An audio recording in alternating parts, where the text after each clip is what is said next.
قال الإمام ابن القيم رحمه الله: إذا طلعت شمس السنة في قلب العبد قطعت من قلبه ضباب كل بدعة.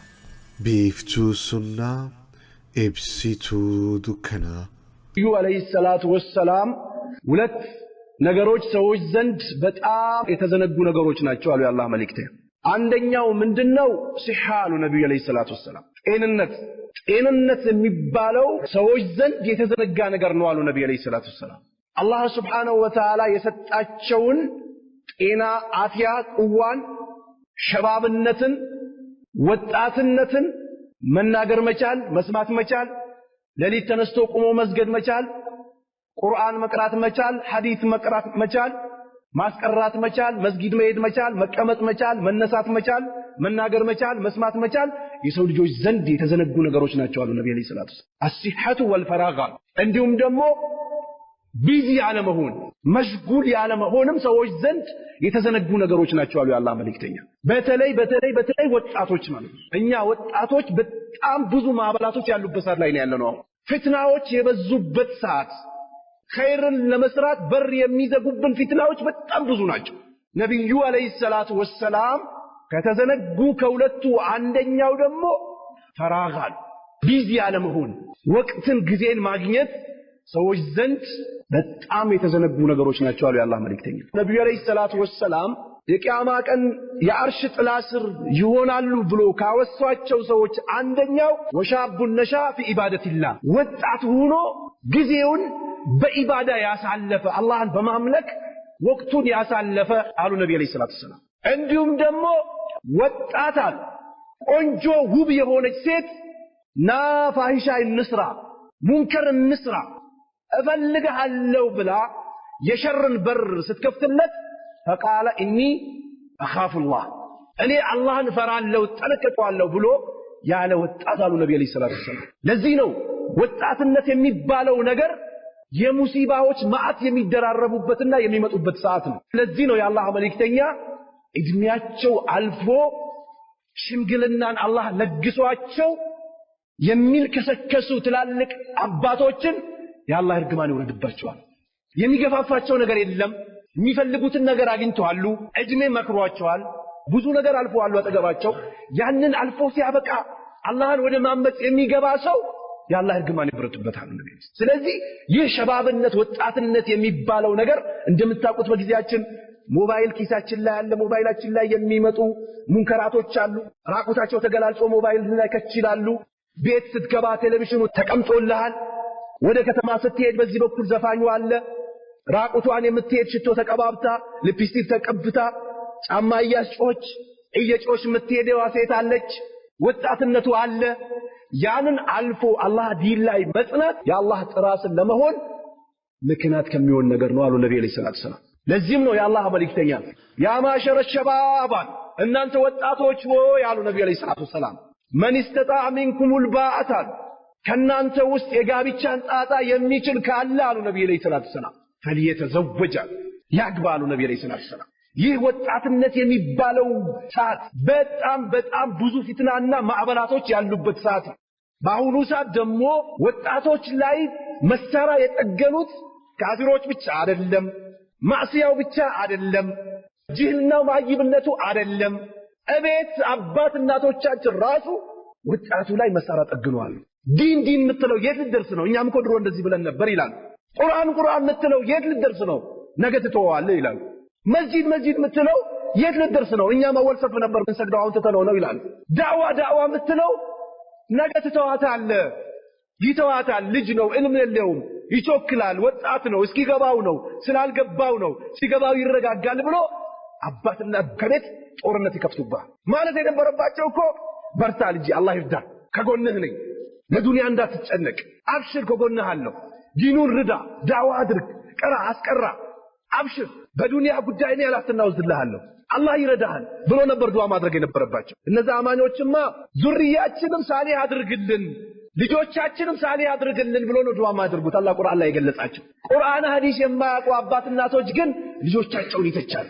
የነሱን ስሜት ስላልደገፉ፣ ቀን ሲያመልኩ አብሮ ስላላመለኩ፣ ወይንም ደግሞ ሰው ሲያሙ አብሮ ቁጭ ብሎ ስላላሙ፣ ሱናን እላለው ስላሉ፣ ቢድዓን ስላላግበሰበሱ፣ ነብዩን አለይሂ ሰላቱ ወሰለም ስላልተቃረኑ ስሜታቸውን ወጥ ስላረጉ ብቻ ጦርነት ይከፍታሉ ከቤት ጀምሮ። ይቀጥልና ደግሞ ቁርአን ቀርቻለሁ፣ ሐዲስ ቀርቻለሁ፣ ለእስልምና ተወካይ ነኝ፣ ለእስልምና ቃዲ ነኝ፣ ለእስልምና ሐላፊ ነኝ የሚለው ሰው የራሱ የሱን አመለካከት ካልተቀበልከውና እሱን ካልረዳው ከሱ ጋር አብረህ ካልሆንክ ያንተን ስም ማጥፋት ይጀምራል። በዝሙት ሊተችህ ይችላል፣ በጃሂልነት ሊተችህ ይችላል፣ በማይብነት ሊተችህ ይችላል፣ በዘር ሊተችህ ይችላል፣ ባላስፈላጊ በሆኑ ነገሮች ሊተችህ ይችላል። ይህንን ፍትና ደግሞ አልፎ ዲን ላይ ጸንቶ ከአላህ ጋር መገናኘት ትልቅ ነስር ከነሱ ጋር አላህ ያድርጋል። ይህ ወጣትነት የሚባለው ነብዩ አለይሂ ሰላቱ ወሰለም አበክሮ የመከሩበትና የለገሱበት ጉዳይ ነው። አላህ Subhanahu Wa Ta'ala ሱረቱል አስር ላይ አልአስር ይላል። በዘመናት ምዬ ነግራችኋለሁ። አላህ Subhanahu Wa Ta'ala መማል ስለሚችል ማለት ነው። በፈለገው ነገር መማል ይችላል አላህ። የሰው ልጆች ግን ከአላህ ውጭ መማል አንችልም።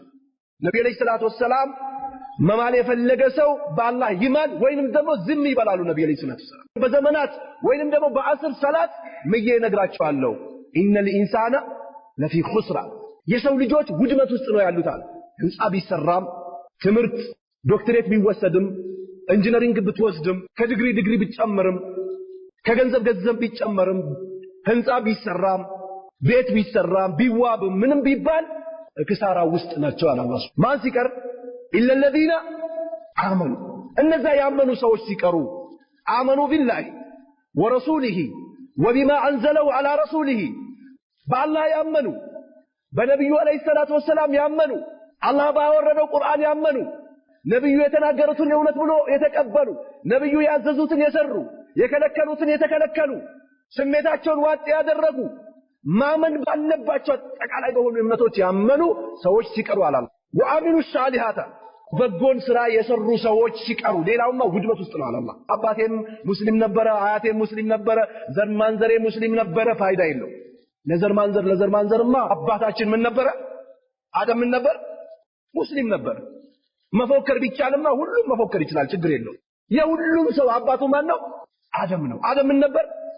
ሙስሊም ነው። ዘሬ እንዲህ ነበረ፣ አባቴ እንዲህ ነበረ፣ አያቴ እንዲህ ነበር ከተባለ እኛ ደግሞ ሀያት ምናምን ካላችሁ ሄደን ደግሞ ማንን እንቆጥራለን?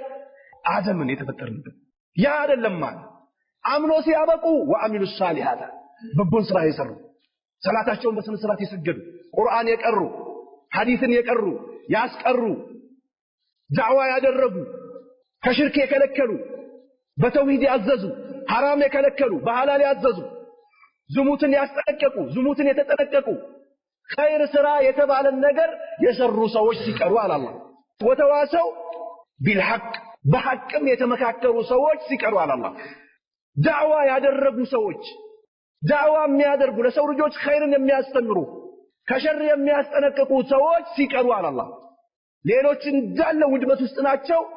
በሐቅ የተመካከሩ ሐቅን እንትሻር ያደረጉ ከጌታቸው ጋር ለመገናኘት እስቲዕዳድ የሚያደርጉ ሰዎች ሲቀሩ አላህ ወተዋሰው ቢሰብር እንዲሁም ደግሞ ዳዕዋ ስታደርግ እንደተባለው ሙሲባዎች ተከታትሎ ይመጣሉ። ነብዩ አለይሂ ሰላቱ ወሰለም ዳዕዋ ሲጀምሩ ያልተባሉት የለም። ሻኢር ነው፣ ሻኢር ነው፣ ደጋሚ ነው፣ ከኛ አይደለም። አላህ መልእክተኛን መላክ ቢፈልግ ከመካና ከጣይፍ ማከል ባሉ ሰዎች በቁረይሾች በትላልቆቹ አይልክም ነበር እንዴ ብሎ አላህ ነው የሚያውቀው። ደብዳቤውን ማዛረፍ እንዳለበት አንተ አይደለም እሱ ጋር አድርግ እንትና ጋር አድርግ ብለህ ብትነግረው አላህ ራሱ ሪሳላውን ማድረግ እንዳለበት ያውቃል አላቸው። ስለዚህ ወተዋሰው ቢሰብር በሰብር በትዕግስት የተመካከሩ ሲቀሩ አላህ እነዚህማ ከሚከስሩ ሰዎች ውስጥ አይደሉም፣ ነፃ ከሚወጡት ናቸው አላህ። እንዲህ አይነት ባህሪ ያላቸው በአላህ በሩቡብያው በአስማው በሲፋቱ በኡሉሂያው በነብዩ ሙሐመድ አለይሂ ሰላቱ ወሰለም ከዛ በፊት በነበሩ ነብያቶችም ስማቸው ተጠርቶ በተነገረን መላእክቶችም ባልተጠሩትም በቀብሩም ቅጣት ከቀብር በኋላ ባለው በበርዘኹም ጉዳይ አላህ ዘንድ ደግሞ ሙቶ በመቀስቀሱ በሂሳቡ በጀነት በጀሃነሙ በሩቅ ነገሮችም ያመኑትማ እነሱ ነፃ የሚወጡ ናቸው አላህ። አላህ ከነሱ ጋር ያድርገን። ስለዚህ ይህ ወጣትነት የሚባለው ነገር ፍትናዎች ማዕበላቶች የሚበዙበት ሰዓት ነው። ተጠንቅቀን ስሜታችን ዋጥ አድርገን ኢባዳችን ላይ ልናሳልፈው ይገባል። ይህንን ነው መከራችሁ። ወጣትነት ላይ የሚመጣው ሙሲባ በጣም ብዙ ነው። ዱንያው አለ፣ ትምህርቱ ላይ ያለው ፈሳድ አለ፣ የቴሌቪዥኑ ጣጣ አለ፣ የፊልሙ ጣጣ አለ፣ የኳሱ ጣጣ አለ፣ የፑሉ ጣጣ አለ፣ የወሬው ጣጣ አለ፣ የሴቱ ጣጣ አለ፣ አጅነብይ ለአጅነብይ ተቀላቅሎ መረበሹ ጣጣ አለ፣ የሸይጣን ጣጣ አለ። የፈሳዱ ጣጣ በጠቅላላ በሩን ከፍቶ እየጠበቀ ነው። ድሮ እኮ የሰው ልጆች ማዕሲያን ለመስራት አካባቢ ለቆ ሀገርን ለቆ ነበር የሚሄዱት። ዛሬማ ማዕሲያ መስራት ከፈለገ ወጣቱ ቤቱ ላይ ቃና ፊልም አለ፣ ቁጭ ብሎለታል። ቤቱ ላይ አባት አስገብቶ ቴሌቪዥን ድብና አድርጎ ሰቅሎለታል። ሲያድግም እሱን እያየ ያድጋል። ነብዩን አለይሂ ሰላቱ ወሰላም ታውቃለህ ወይ ብትለው የሰፈርህን ሰው እሱ ነው ብሎ ሊነግርህ ይችላል። አያውቃቸው። የአንድ ካስ ተጫዋች ስም ስትጠይቀው ግን ከነዘር ማንዘሩ ይነግራል። በ10 ዓመት አንዴ ታደርሶ ደግሞ ጎል አስገብቶ የተቀበለውን ዋንጫው ራሱ ከነስሙ ይነግራል። አባት አስገብቶ ጠግኖለታል። እሱ ነው የሚያስተምር። ስንት ሰዓት እንደሚጀምር ስንት ሰዓት እንደሚጨርስ የዛሬ ዓመቱን ጽፎ አስቀምጦታል። አልፎ ተርፎ ደግሞ ማሊያውን ለብሶታል። ከጀርባ 14 ቁጥር ነው ተለብሷል። እሳሰው ነው የሚያፈቅረው። 20 ነው ለብሶታል። ማን ነው ያውቀዋል። ውስጡ ላይ ደግሞ ገብቷል። በቃ ከዛ ፀጉሩንም እንደሱ ነው የሚያሳጥረው። ከዛ በኋላ ቅባት እየቀባት እንደዚህ ያደረጋት ይሄዳል። ማን ነው ያደረገው? ያ ካስ ተጫዋች። አዑዙ ቢላህ። ነብዩ አለይሂ ሰላቱ ወሰላም ምን ተሸባ ቢቀውሚ ፈሁወ ሚንሁ ማለት በሰዎች የተመሳሰለ ከማን ጋር ነው? ከነሱ ጋር። እኛ የነብዩን አለይሂ ሰላቱ ወሰላም የሰሃቦችን የሰለፎችን ባህሪ ነው መውረስ ያለብን እንጂ ያንተ ካስ ተጫዋች አንድ ቀን ለአላህ ሱጁድ የማይወርደውን ሰውዬ ነው እንደማፈዝ አለብን። የሱን ቀልብ ነው ውስጣችን ላይ አስገብተን መኖር አለብን ነው። ሁለት ነገሮች ደግሞ አንድ ላይ ተሰበሰቡ። ኢማሙ ሻፊ ለወኪ የሂፍዝን ችግር ነገርኩታል። ተመልከቱ፣ ኢማሙ ሻፊ ትልቁ ኢማም በሱና ሲታገሉ የነበረ ቁርአን በማፈዝ ሲበረቱ የነበሩ ሸባብነታቸውን በእስልምና ያሳለፉት የኔ የሂፍዝ ሁኔታ ሳቀርብለት ማሲያን ተጠንቀቃለኛል። ዕልም እኮ ኑር ነው፣ ከአላህ የሚሰጥ ትሩፋት ነው። ለማን አይሰጥም? ለአህሉል ማዕሲ አይሰጥም አለኛል። ወንጀል ላለባቸው ሰዎች ምን አይደረግም? አይሰጣቸውም አለኛል። ተመልከት፣ ሰለፎቹ አንድ ሙሲባ ሲገጥመኝ የዛሬ 40 ዓመት የሆነች የሰራዋት ማሲያ ነበረች፣ አላህ በሱ ነው ምንዳው የከፈለኝ ብዬ አስታወስኩኝ ይላል። ወንጀል የመስራቴን ደግሞ ደሞዝና ሁኔታ አውቀዋለሁ አሉ። በምን? በመጓዝባት ግመልና በባለቤቴ አውቃለሁ አሉ። አላህ ማመዚ አልታዘዝም ትላለች። ቤትም ሲገባ አንተን ብሎ ወንድ ማለት ትጀምራለች። አረ ልጆቼን ሲላት ታዲያ ምን ላድርጋቸው? ወለድኩልህ እንደፈለክ አታደርግም እንዴ ትለዋለች። አላህን ሱብሓነሁ ወተዓላ ማመጽን ከአላህ ጋር አላቃዬ ያለ መስተካከሉን አውቃለሁ በመጓጓዣዬና በምስቴ ያለ። ስለዚህ ወጣትነት የሚባለው ነገር የካስ ፍቅር አበዱ እኮ ሙስሊሞቹ። መስጊድ ነብዩ አለይሂ ሰላቱ ወሰላም እንዴት ይገቡ ነበረ? ያውቃል አብዛኛው ወጣት። እየሮጠ አይደል እንደሚገባው። ስልኩን ዘግቶ ይገባል። ሰውነቱን መሸፈን ያለበትን ሸፍኖ ይገባል።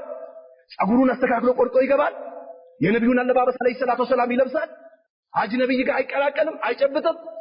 የተላመድነው እኮ የነዛን ከፈረ ፈጀረ ፈሰቀን ሱና እየተከተልን ነው።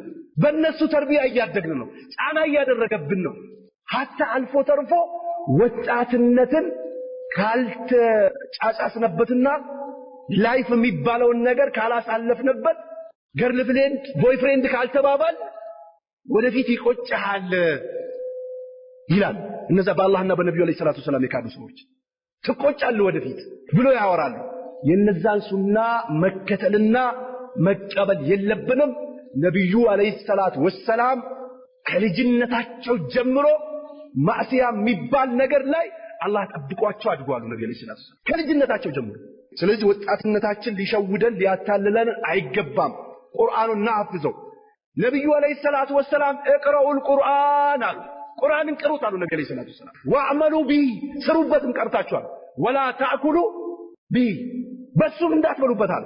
ዱንያን እንዳትቀይሩበት እንዳትበሉበት እወቁት ስሩበት አሉ ነብዩ አለይሂ ሰላቱ ወሰላም። የቂያማ ቀን ደግሞ ቁርአን ለሚቀሩ ሰዎች ደረጃ አላቸው አሉ ነብዩ አለይሂ ሰላቱ ወሰላም። ሐፊዝ ለሆኑ ሰዎች ዛሬ እኮ በጣም የሚገርመው ተአምሩ ዶክተር፣ ፕሮፌሰር፣ ተመራማሪ፣ ተጨናናቂ፣ አሳቢ፣ ተሰቃይ ምናምን የሚባሉ ሰዎች ከልጅነታቸው እስከ ሞተለታቸው ድረስ የኩፍሩን ወይንም ደግሞ ዓለማዊ የሆነውን ትምህርት ያጠናሉ። አንድ መጽሐፍ ጭንቅላታቸው ላይ ያፈሳሉ እንዴ? አለ ህብስ የለም አያፍዙ። ቁርአንን ግን ውስጣችን ክፍት አድርገን መስጊድ ስንገባ አቀልሼ አንድ ሰው በ6 ወር ሊያፍዘው ይችላል። 30ውን ጁዝ ቁርአኑን ድብና አድርጎ ጭንቅላቱ ላይ ሊያስቀምጥለት ይችላል። ይህ የማን ተአምር ነው? የአላህ ሱብሓነሁ ወተዓላ። ስለዚህ ይህንን ቁርአን ውስን ሰዎች አይደለም መያዝ አለባቸው። ሁላችንም እናሐፍዘው ጭንቅላታችን ላይ። ተፍሲሩን እንወቅ።